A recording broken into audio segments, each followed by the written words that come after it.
Hello everyone, आज हम करेंगे आरआरबी एनटीपीसी ग्रेजुएट सीबीटी 1 का पेपर जो हुआ था 17 मार्च को, शिफ्ट फर्स्ट का पेपर।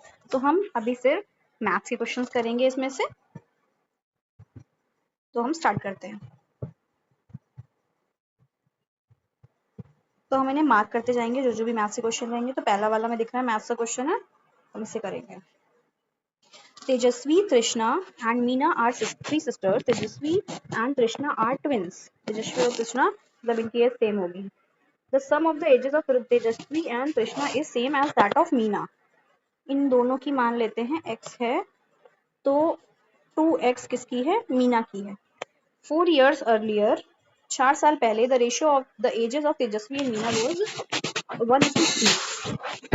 4 years ago, 4 साल पहले अगर हम निकालें इसका रेशियो, तेजस्वी मीना, तेजस्वी की x थी x-4, मीना के हमने 2x मानी थी, 2x-4, इनका रेशियो था 1/3। और given the age of Krishna 4 years from now, Krishna के निकालने मतलब x की वैल्यू निकालनी है, तो स्कोर कर देना। तो क्रॉस मल्टीप्लाई कर लेते हैं, तो ये आ जाएगा 3x minus 4 3 12 is equals to 2x minus 4, 2x इधर आएगा, x बचेगा, 12 प्लस का इधर जाएगा, 12 minus 4 8, x की वैल्यू 8 आ गई, 8 plus 4 12 हो जाएगा। करेक्ट आंसर है सी, सही है। जो जो हमें क्वेश्चंस नहीं आते या जिसमें फॉर्मूले नहीं आते हैं या कुछ क्वेश्चंस में ट्रिक नहीं आती है जो फंसते हैं, उन्हें हमें खाली नोट करके रख लेना है लास्ट में रिवाइज करने के लिए, बस।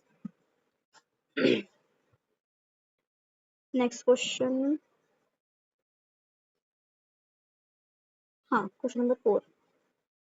At what rate rounded off to 2 decimal place per year will the sum of money 5 times itself in 15 years on simple interest?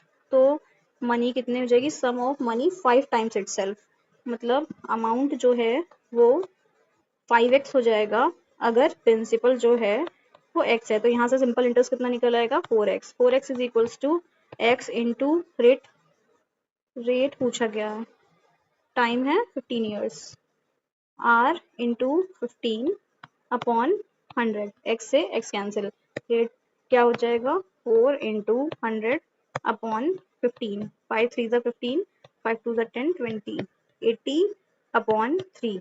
तो ये कितना हो जाएगा? 3 2 6, 20 3 6 18, 26.66 67 26.67। ऑप्शन नंबर ए सही है।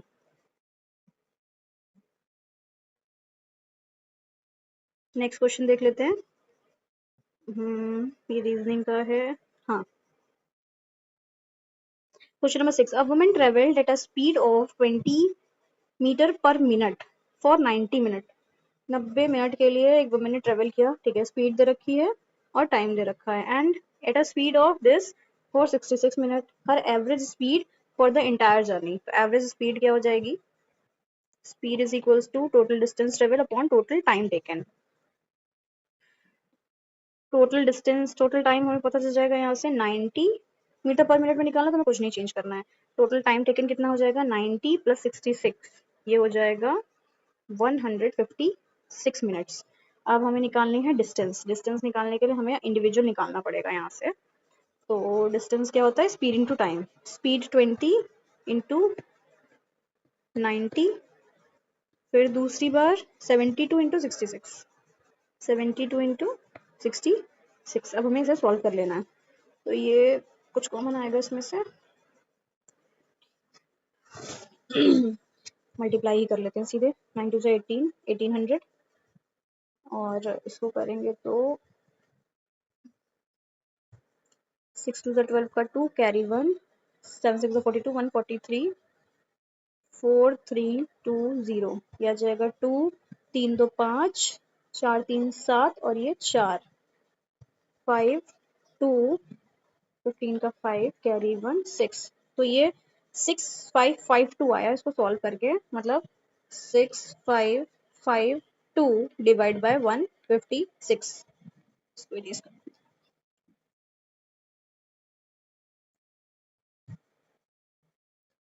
6552 डिवाइड बाय 156, इससे आंसर आ जाएगा हमारा।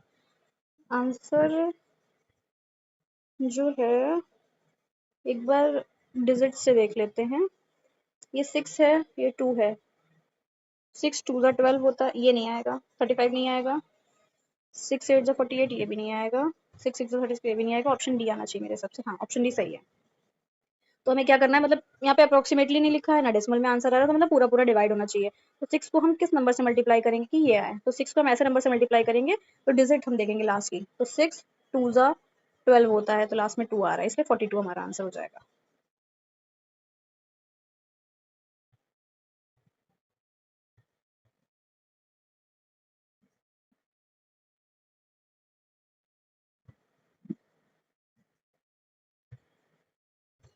Next question, question number 7। If the mean of the following data is 35, mean दिया हुआ है, find the value of x निकालनी है। फ्रीक्वेंसी क्लास, ठीक है। तो हमें इसके लिए क्या निकालना पड़ेगा, फ्रीक्वेंसी हमें गिवन है, हम एक्स निकाल लेंगे। हम यहीं पे लिख लेते हैं एक्स। एक्स क्या होता है, क्लास का 10+20, जैसे कि 10+20 अपॉन 2, मतलब 30/2 15 हो जाएगा। सबके लिए अलग अलग निकालना है। 20+30 15/2, 25, 70/2 35, ये 45 और ये 55। अब हमें क्या निकालना है, एफ एक्स। मीन का क्या फॉर्मूला हो जाएगा, मीन इज इक्वल्स टू, मतलब 35 जो गिवन है, is equals to F X का सम। एफ एक्स जो निकालेंगे उसका सम अपॉन एफ फ्रीक्वेंसी का सम। एफ एक्स निकाल लेते हैं। 15 2 जा 30 का 0, कैरी 3, 15 4 60 63, 25 6 जा 150, कैरी 15, 25 2 जा 15, 25 2 जा 50, 50 प्लस 15 65, 650 हो गया ये। फिर 35 इंटू 45, 35 4 जा 140 एंड 35 5 जा 175, 175 का 5, कैरी 17 और 35 4 जा 140, तो ये हो जाएगा 157, 1575। 45 6 जा 45 2 जा 90, 27 270, 0 कैरी 27, 45 4 जा 180, तो ये हो जाएगा 2070 और ये आ जाएगा 55x।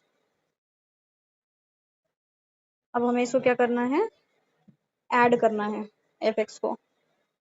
तो ये लास्ट वाला तो ऐड नहीं होगा, इसको हम ऐसे लिख लेते हैं यहाँ पे, प्लस 55x।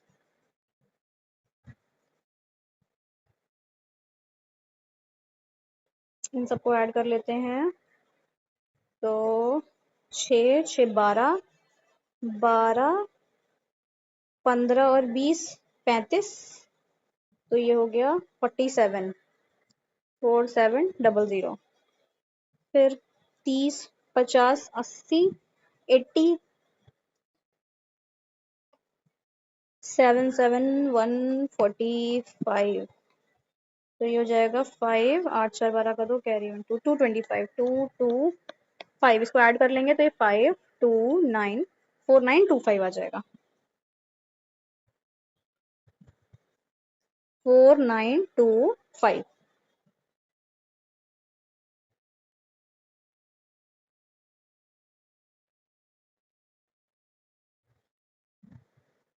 अब फ्रीक्वेंसी को ऐड कर लेते हैं, प्लस एक्स तो ऐसे लिखना पड़ेगा इसमें भी। फ्रीक्वेंसी कितनी हो जाएगी, 40 40 40, 120 120 30 140 और 6 2 8, 8 5 13, 13 और 6 19, 19 यहाँ पे आएगा, ये नहीं आएगा, प्लस हो जाएगा ये आ जाएगा 159 159 हो जाएगा ये 159।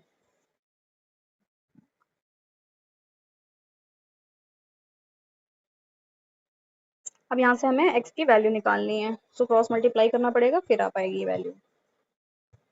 35 इंटू 159 कितना हो जाएगा, 159 इंटू 35, 9 5 जा 45, कैरी 4 5 25 29, कैरी 2 5 जा 5 6 7 9 से 27, कैरी 2 5 से 15 17 का 7, कैरी 1 3 1 जा 3 14 अच्छे कैरी वन बेनिफिट का 5 कैरी वन 5565 तो ये हो जाएगा 5565 plus 35x is equals to 4925 plus 55x 35 इधर आएगा माइनस होकर के इधर बचेगा 20x ये इधर आएगा तो माइनस होकर क्या बचेगा 4925 है ये 046 640 जीरो से जीरो कैंसिल 232 आंसर आ जाएगा x की वैल्यू 32 ऑप्शन नंबर डी ये वाला करेक्ट। थोड़ा सा लंबा चला गया इसमें और भी होते हैं थोड़े मेथड डी वगैरह निकाल के आप वैसे भी कर सकते हैं। क्वेश्चन नंबर 8 बॉड मास लगाना है इसमें पहले डिवाइड 6 10 जा 60 10 आ जाएगा यहाँ पे और ये माइनस माइनस कैंसिल हो जाएंगे तो ये 10 रहेगा यहाँ माइनस रहेगा फिर मल्टीप्लाई 2 8 जा 16 माइनस 16 और यहाँ पे माइनस 9 मतलब सब ऐड हो जाएगा तो 9 6 15 का 5 carry 1 35 minus 35 option number C correct. Next question number 9 what is the value of x यहाँ पे लाइंस AO और DE पैरेलल दी गई हैं AO और DE पैरेलल हैं वैल्यू ऑफ x ये पूछी गई है ठीक है।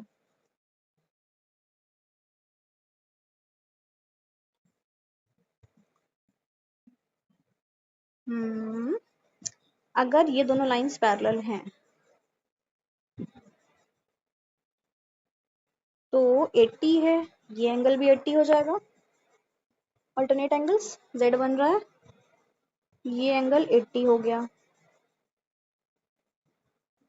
अगर ये 80 है तो हम इसको दो तीन तरीके से कर सकते हैं 80 है तो ये कितना हो जाएगा 180 में से माइनस करेंगे ये हो जाएगा 100 ये 100 हो जाएगा ये वाला वैसे ही कितना हो जाएगा ये 135 है 180 में से 135 माइनस करेंगे तो कितना बचेगा 45 45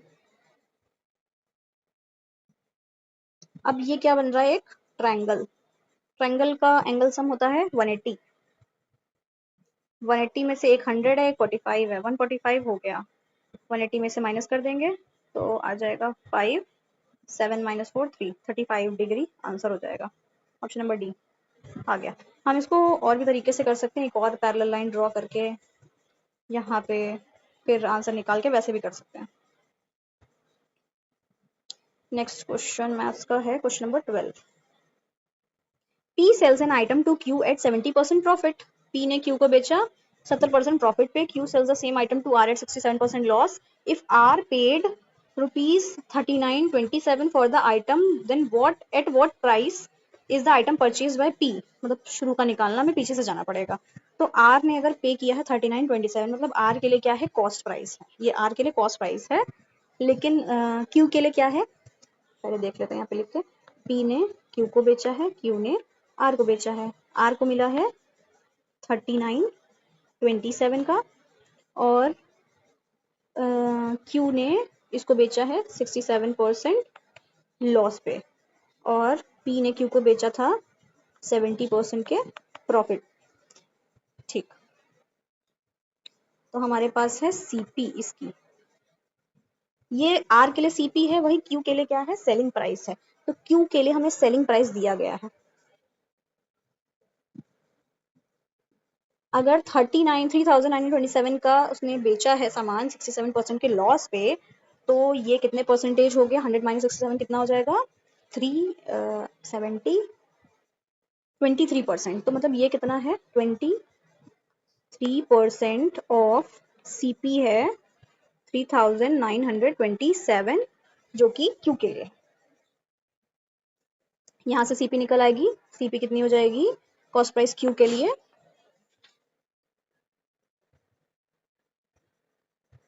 डिवाइड बाय 23 इंटू 100 ये हो जाएगी CP फॉर Q अब ये CP हो गई Q के लिए ये CP है तो P के लिए क्या हो जाएगा सेलिंग प्राइस हो जाएगा अब P के लिए अगर ये सेलिंग प्राइस है पी के लिए, तो हमें निकालना है सीपी।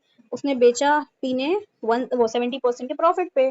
प्रॉफिट का मतलब है ये 170% है उस कॉस्ट प्राइस का, तो 170% ये है, तो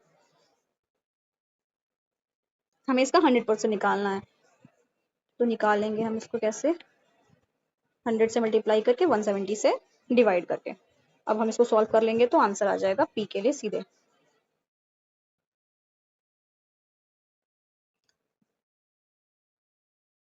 0 से 0 कैंसिल, 23 से डिवाइड होगा क्या ये, 23 1 जा 23, बचा यहाँ पे 162, 23 मतलब 25,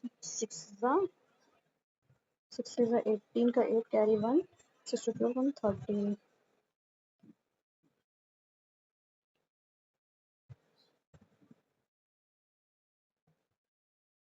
23 से नहीं डिवाइड हो रहा है,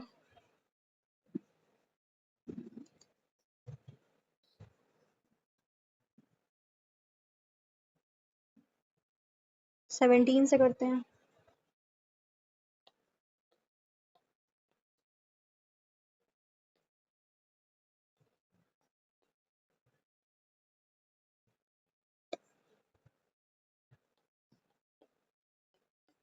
सेवनटीन 231, 17 से डिवाइड करने पे आ रहा है 231।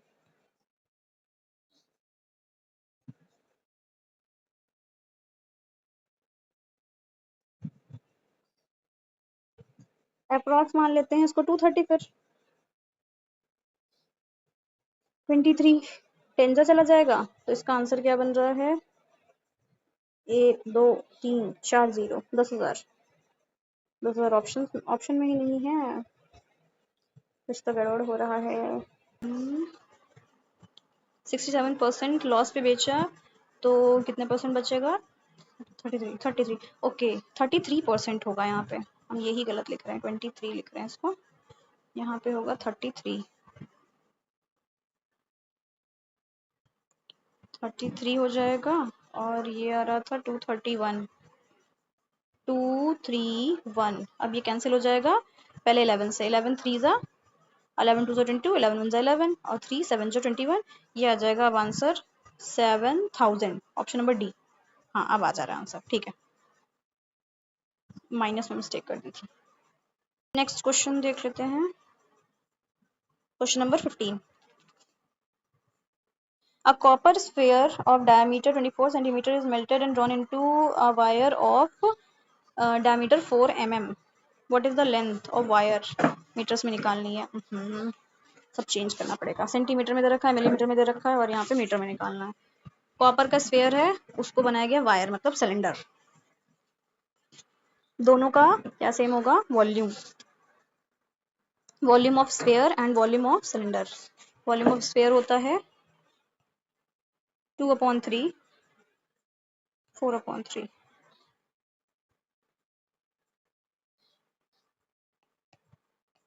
4/3 pi r cube is equals to pi r square H.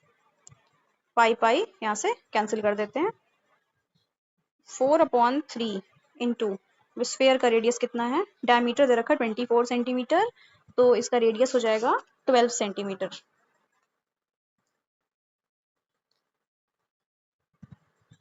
Centimetre को मीटर में करने के लिए क्या करेंगे, 1 metre is equals to 100 centimetre and 1 centimetre is equals to 1/100 metre, तो 100 से डिवाइड कर देंगे इसको, इसका हो जाएगा क्यूब, मतलब 3 टाइम्स लिख लेते हैं डायरेक्ट, कैंसिल करने में इजी रहता है। रेडियस, अब सिलेंडर की रेडियस कितनी है, डायमीटर दे रखा है 4 mm, रेडियस हो जाएगी 2 mm, 2 mm। अब 2 mm को मीटर में करना है, 1 centimetre is equals to 10 mm, 1 metre is equals to 100 centimetre and 1 mm is equals to 1000 mm। Millimetre को मीटर में चेंज करने के लिए 1000 से डिवाइड करना पड़ेगा, इसको डिवाइड करेंगे 1000 से, 1000 इंटू 1000 हमें निकालनी है, लेंथ निकालनी है ना वायर की, length of the wire in metre. हाँ, अब हमें कुछ नहीं चेंज करना पड़ेगा, सिर्फ कैंसिल करना पड़ेगा और आंसर आ जाएगा। जो एच की वैल्यू आएगी वो लेंथ हो जाएगी। यहाँ से कैंसिल कर लेते हैं, 3 4 ज़ा 12, यहाँ से 0 कैंसिल करते हैं, 2 2 4 2 6 6 हो जाएगा, 3 3 6 0 0 सब कैंसिल हो गया। अब 2 2 ज़ा 4, एक 4 भी कैंसिल कर दिया, क्या बचा 12 इंटू 12 इंटू 4, 12 12 ज़ा 140, 4 इंटू 4, 4 4 ज़ा 16 का 6, कैरी 1, 4 4 ज़ा 16, 17 का 7, कैरी 1, 4 1 ज़ा 4, 576 आंसर हो जाएगा। ऑप्शन नंबर सी सही है।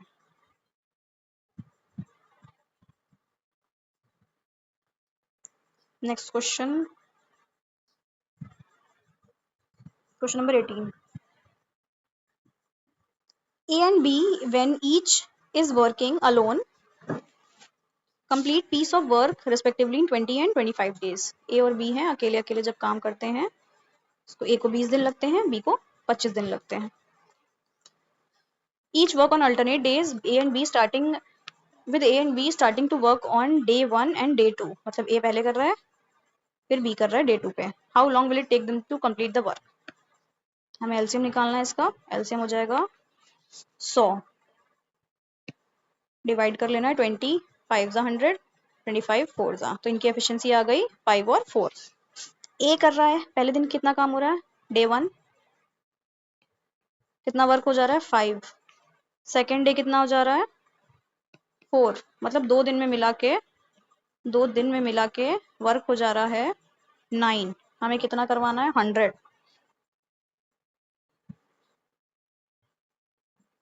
अच्छा, मेरे हिसाब से तो ए आना चाहिए, आई थिंक देख लेते हैं। 100 काम कराना है तो अप्रोक्स लेके जाते हैं 9 के आसपास, 9 9 जा 81, इंटू 9 करते हैं इसको, 9 2 जा 18, ये 81 हो गया काम, 18 दिन में 81 वर्क हो गया है। अब नेक्स्ट 2 डेज में 90 हो जाएगा, नेक्स्ट 2 डेज में 99 हो जाएगा, मतलब 22 से ज़्यादा आंसर आएगा। तो 22 नहीं आएगा, 21 नहीं आएगा, 22 से ज़्यादा आएगा, लेकिन 23 नहीं आ रहा है, क्योंकि अगर हम एक दिन बढ़ाते हैं तो पूरा पूरा का पूरा ए काम करेगा पूरे दिन, तो वो ज़्यादा हो जाएगा 100 से। तो ऑप्शन नंबर ए हमारा हो जाएगा, मैं निकालने की ज़रूरत नहीं है यहाँ से। Next question, question number 20, simplify करना है। यहाँ दे रखा है a cube plus b cube, नीचे a square minus a b plus b square, इसकी आइडेंटिटी होती है a cube plus b cube is equals to a plus b into a square plus b square minus a b, ये हो जाती है। तो ऊपर दे रखा है हमारा ए क्यूब प्लस बी क्यूब दे रखा है, नीचे ये हम ए क्यूब प्लस बी क्यूब को क्या लिख लेते हैं, ये पूरी आइडेंटिटी ओपन करके लिख लेते हैं, और नीचे क्या दे रखा है हमें a square minus a b plus b square. तो ये क्या हो जाएगा, आपस में कैंसिल हो जाएगा, सॉरी पूरा नहीं कैंसिल होगा, ये कैंसिल हो जाएगा, बचा क्या ए प्लस बी। अभी हम इसको सॉल्व नहीं कर रहे हैं, ये बचा ए प्लस बी। ए प्लस बी का मतलब 525 प्लस 3 2 1, ये बचा 5 और एक 6 4, 846 आ गया यहाँ पे, 846, 846 डिवाइड बाय, इसको माइनस कर लेते हैं, कितना हो जाएगा 50, बस इसे 50 से डिवाइड करना है। 5 इन द 5, 5 6 ज़ा 30, 5 9 ज़ा 45 और 5 2 ज़ा 10, क्योंकि 0 है तो एक नंबर डेसिमल यहाँ लग जाएगा, यहाँ ना लग करके, तो 16.92 आ जाएगा आंसर। आंसर नहीं आ रहा,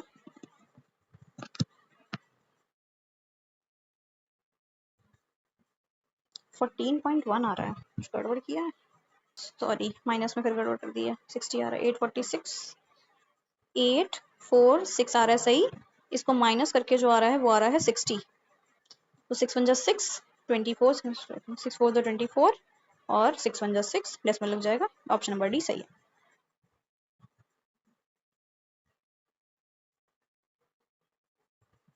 next question is 22.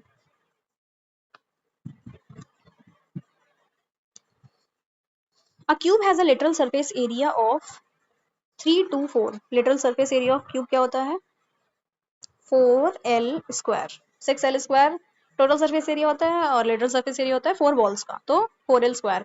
It is fully submerged in a rectangular container of height 18. Height rectangular container है, उसकी हाइट है 18, having a square base at a lateral and a lateral surface area. अच्छा ठीक है. तो एक एक रेक्टेंगुलर कंटेनर में उसको क्यूब को सबमर्ज किया हुआ है जिसकी हाइट है 18 सेंटीमीटर उस रेक्टेंगुलर कंटेनर की, और उसका बेस जो है स्क्वायर है, उसका लेटरल सरफेस एरिया उसका रेक्टेंगुलर कंटेनर का लेटरल सरफेस एरिया ये दे रखा है. रेक्टेंगुलर कंटेनर का रेक्टेंगुलर क्यूबॉइड का मतलब लेटरल सरफेस एरिया होता है 2HL plus B. If the container was partially filled with water before the cube was submerged, find the rise in water level after the cube is submerged. हमें मतलब निकालना है cube का area. नहीं नहीं नहीं,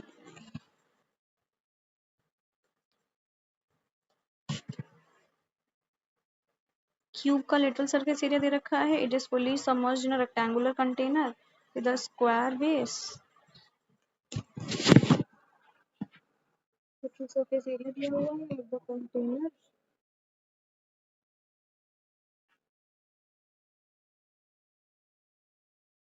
हाइट कितना रिप्लेस करेगा. तो हमें वॉल्यूम ऑफ क्यूब अगर पता होगा तो हम यहाँ से हाइट निकाल सकते हैं, क्योंकि एक ऐसे रेक्टेंगुलर कंटेनर उसके अंदर क्यूब डाला गया, हमें पता ही नहीं है क्यूब उसके बेस के इक्वल का डाला गया या अलग है, मान लेते हैं ऐसे. तो पहले वाटर लेवल यहाँ था, अभी वाटर लेवल मान लेते हैं यहाँ पहुंच गया, तो इतना कहाँ से रिप्लेस हुआ है, इस क्यूब से रिप्लेस हुआ है. अगर हमें क्यूब का वॉल्यूम पता होगा तो हम वॉल्यूम से यहाँ पर की हाइट निकाल लेंगे.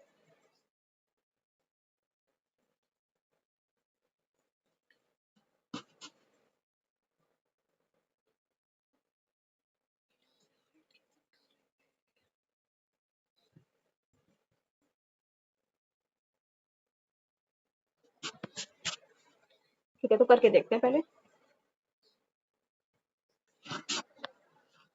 जो ये लेटरल सरफेस एरिया दिया हुआ है रेक्टेंगुलर कंटेनर का, उसको करते हैं पहले. 2H × L + B दिया है 864, जिसमें से हाइट तो अलग है लेकिन स्क्वायर बेस है, मतलब बेस का जो L और B है वो सेम है, तो हम उसे L रख लेते हैं दोनों को. तो 2H और ये क्या हो जाएगा L + L 2L. ये है 864.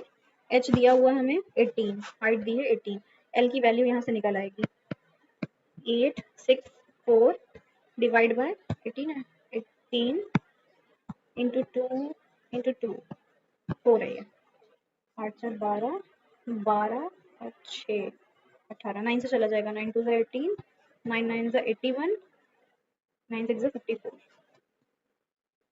2 2 4, 4 2 8, 4 4 16, ये आ गया 12. मतलब हमें मेजरमेंट्स पता चल गया 12 हो रहा है ये. जो रेक्टेंगल है, रेक्टेंगुलर कंटेनर L B 12 12 है और H है 18. अब अगर हमें लेटरल सरफेस एरिया क्यूब का दे रखा है तो हम वहां से भी L की वैल्यू निकाल सकते हैं. 324 is equals to 4L square. यहाँ का वहाँ का सेम नहीं करना है, ये फॉर्मूला है, बस मैंने ऐसे लिख रखा है. ए कर लेते हैं, चलिए यहाँ पे 4A स्क्वायर. 4 से डिवाइड कर देंगे 324 को, 4 8 32, 4 1 4, तो ए की वैल्यू कितनी आ गई 9 आ गई, मतलब नहीं है सेम, ए की वैल्यू यहाँ से आ गई 9.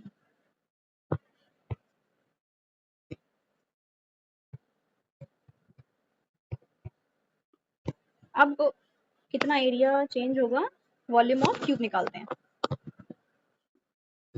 Volume of cube, volume of cube क्या होता है, ए क्यूब, 9 का क्यूब क्या हो जाएगा 729. इतना पानी रिप्लेस होगा। अब ये किसके इक्वल हो जाएगा, 7 to 9 किसके इक्वल हो जाएगा, उतना volume of rectangular container, volume of rectangular container यानी क्यूबॉइड क्या होता है, L into B into H होता है। एच यहाँ हमें निकालना है और एल और बी वही सेम है जो यहाँ पे है, 12 इंटू 12 यहाँ पे रख देंगे, 12 इंटू 12। बस अब हमें इसे कैंसिल करना है और आंसर आ जाएगा 729 डिवाइड बाय 12 5 से 60, 12 6 से 70। वेट वेट वेट वेट, 12 से डिवाइड नहीं हो रहा है, ये अप्रोक्सीमेट आंसर आ रहा है क्या, round off, round your answer to the nearest integer. हाँ ठीक है फिर 729 अपॉन 12 इंटू 12, 3 से हो जा रहा है, 3 4 जा 12, 3 2 जा 6,